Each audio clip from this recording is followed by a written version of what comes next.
Koki itu sedang memotong seekor babi. Goloknya melingkari tubuh babi itu, lalu keluar lewat mulutnya. Namun bilah pisaunya sama sekali tidak terkena darah. Kemudian, sang koki menarik kaki babi itu dan mengangkatnya. Seketika daging dan tulangnya terpisah dengan sempurna. Semua orang bertepuk tangan, memuji keahlian memotongnya. Tak lama kemudian, hidangan semur babi disajikan. Tapi setelah makan, semua orang merasakan sakit perut. Pria itu menyadari ada yang salah dengan makanannya. Padahal, semua bahan disiapkan olehnya sendiri, kecuali garam terakhir yang diberikan oleh muridnya. Sang koki akhirnya sadar akan kebenarannya. Ia pun marah dan menginterogasi muridnya. Namun si murid membantah. Penduduk desa pun kehilangan kepercayaan pada sang koki. Ia tak bisa membela diri dan kepala desa mengusirnya agar tidak menimbulkan masalah lebih lanjut. Demi melanjutkan karirnya, sang koki pergi ke sebuah restoran untuk melamar kerja. Saingannya adalah seorang pria. Pria itu menangkap seekor ikan buntal dengan keahlian pisau yang luar biasa dan mengiris ikan itu menjadi sashimi. Kemudian koki itu mengambil seekor ikan kakap, membelah punggung ikan itu dan memotongnya tipis-tipis. Yang ajaib, ikan kakap itu masih berenang bahkan ketika hanya tersisa tulang dan ia tak merasakan sakit. Hidangan sang koki pun disukai oleh bos restoran. Pria tadi bingung. Ternyata sang koki menggunakan pisau es saat memasak. Pria itu pun mengakui keunggulannya dan bahkan meminta menjadi murid sang koki. Mendengar bahwa masakan sang koki luar biasa, kepala koki restoran merasa terancam. Ia pun menantang sang koki untuk berduel memasak, yang kalah harus meninggalkan restoran. Kali ini, hidangan yang dipertaruhkan adalah bebek panggang. Sang koki meminta pria tadi untuk menjadi asistennya dan mereka berdua segera menyelesaikan hidangan masing-masing. Seorang gadis mencicipi bebek panggang buatan kepala koki. Rasanya sangat lezat. Lalu tiba giliran hidangan sang koki. Gadis itu mengira bebeknya sudah dingin, tapi saat menyentuhnya, tangannya malah terbakar.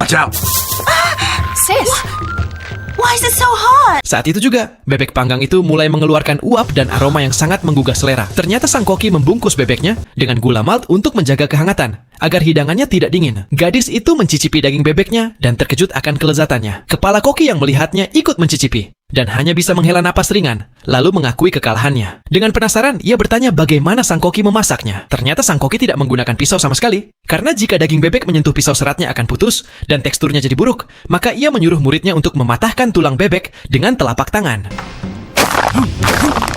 Setelah mendengar penjelasan itu, kepala koki pun meninggalkan restoran, dan begitulah sang koki menjadi kepala koki yang baru.